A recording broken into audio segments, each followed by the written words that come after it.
سعودی عرب کے قومی دن کے حوالے سے سفارت خانہ پاکستان کے زیر اہتمام پاکستان انٹرنیشنل سکول کی جانب سے رنگا رنگ تقریب کا اہتمام کیا گیا۔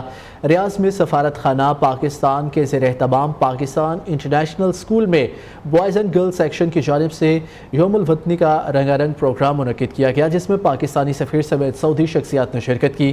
بچوں نے سعودی نغموں پر پرفارم کر کے سما باندھ دیا۔ اس موقع پر سفیر Pakistan Ahmad Farooq, air and naval attache Raheel Shaukat, welfare attache Rana Muhammad Masoom اور پرنسپل راجہ محمد عرفان سمیت اساتذہ کی بڑی تعداد موجود تھی۔ ان کا کیا کہنا تھا، آئیے جانتے ہیں۔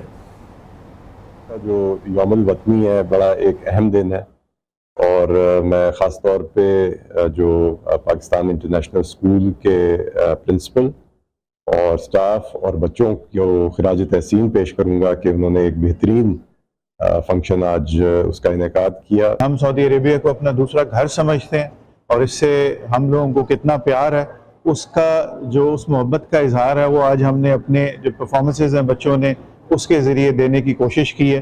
تو انشاءاللہ تعالی آگے بھی اس قسم کے جو مواقع آئیں گے، ہم اس میں اس سے بڑھ چڑھ کر جو اس محبت کے اظہار کو ہے وہ اور زیادہ کرنے کی کوشش کریں گے۔ پاکستان ہمیشہ سعودی عرب کے ساتھ، سعودی عرب کا کوئی بھی ایونٹ ہوتا ہے تو ہم اسے بڑا بڑھ چڑھ کے مناتے ہیں۔ اس دفعہ ہم نے اسے ایک میگا ایونٹ کے طور پہ منایا ہے، تو ہم سب بڑے اس میں خوش ہیں، کیونکہ سارے پاکستانی جتنے ہمارے اسٹوڈنٹس ہیں ان کا آپ نے جوش و جذبہ دیکھ لیا ہوگا۔ جب بھی سعودی عرب کی بات ہوتی ہے تو وہ آگے بڑھ چڑھ کے آتے ہیں۔